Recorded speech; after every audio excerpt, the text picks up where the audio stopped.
Chairman Bilawal Bhutto Zardari صاحب، آپ نے جو بریک سے پہلے کہا کہ پاکستان میں بھی انٹرنل سیز فائر ہونا چاہیے اور کچھ ایشوز پہ جو پارلیمنٹ کے اندر تمام پارٹیز ہیں ان کو آپس میں کنسنسس بھی کر لینا چاہیے.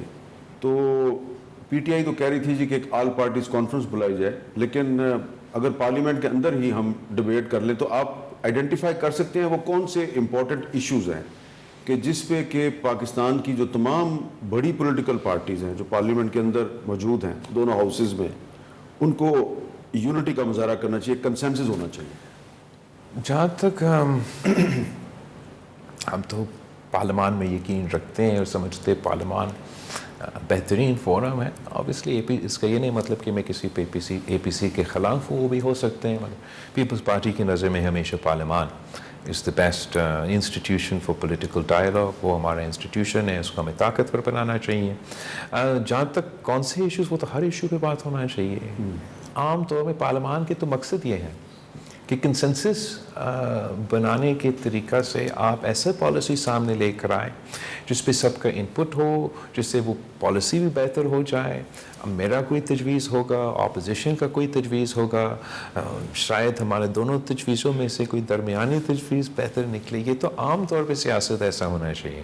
لیکن انفارچونیٹ چاہے آپ بل پاس کر رہے ہو، چاہے آپ کوئی بھی ڈبیٹ پارلیمان میں ہو رہا ہو، تو عام طور پہ یہی طریقہ ہے. اور جب ہم پاکستان پیپلز پارٹی کی لاسٹ ٹائم ہمارا وزیر اعظم تھا، ہمارا حکومت تھا، تو 18ویں ترمیم سے لے کے جو بھی ہم لیجسلیشن لے کر آتے تھے اس پہ ہمارا پورا کوشش یہ ہوتا تھا کہ ہم اتفاق رائے سے وہ لیجسلیشن کر سکے. اگر اتفاق رائے نہ بھی ہو سکے، ہم ضرور انپٹ لیتے تھے پارلیمان کے اندر بیٹھے ہوئے لوگوں سے، پارلیمان کے باہر بیٹھے ہوئے لوگوں سے. تو آج بھی ایسے ہونا چاہیے.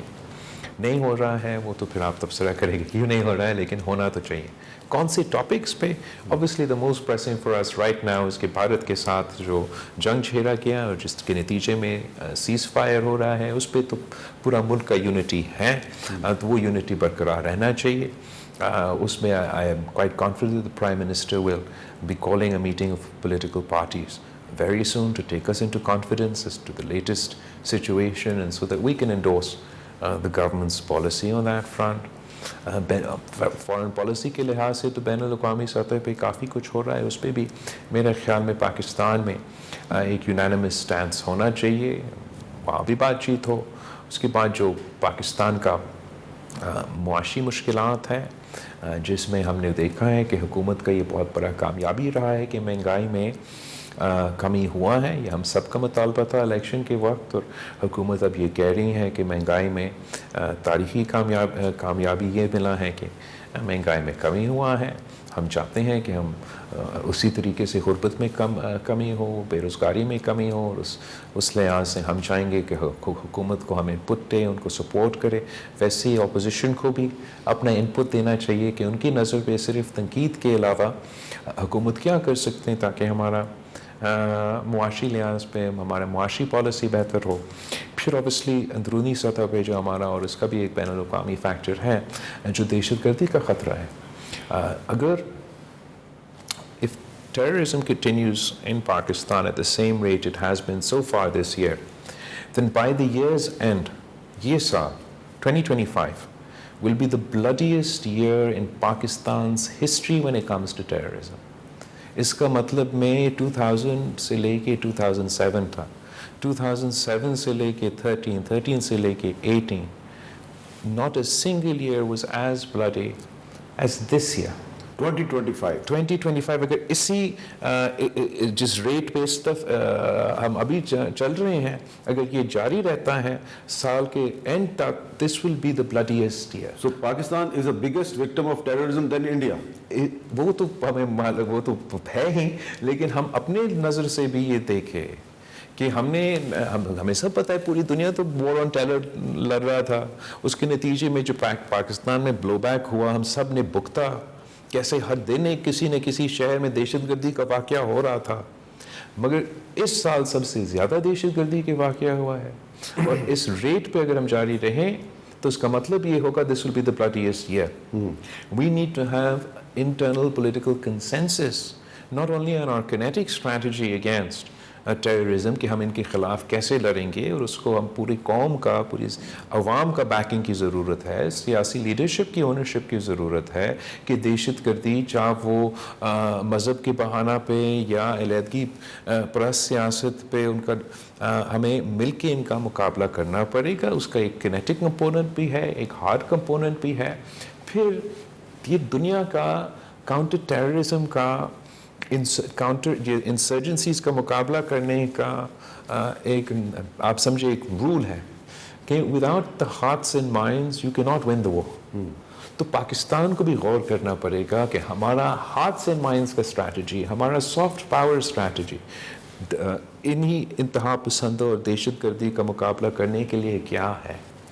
اس پہ میں سمجھتا ہوں کہ صوبائی حکومتوں کو، وفاقی حکومت کو، خاص طور پہ جو علاقے دہشت گردی سے متاثر ہے، بلوچستان، سابق فاٹا، سابق پاٹا، وہاں ہمارا ایسے ڈیولپمنٹ اسٹریٹجی ہونا چاہیے. ہمیں اپنے ریسورسز زیادہ کانسنٹریٹ کرنا چاہیے کہ ہم ہارٹس اینڈ مائنڈس وہاں کے عوام کو کیا ایسے فیسلٹیز پہنچا سکتے ہیں تاکہ ان کا these two elements need to go side by side. تو اس پہ بھی اگر بات چیت ہو، کنسنسس ڈیولپ ہو، تو میں سمجھتا ہوں کہ وہ.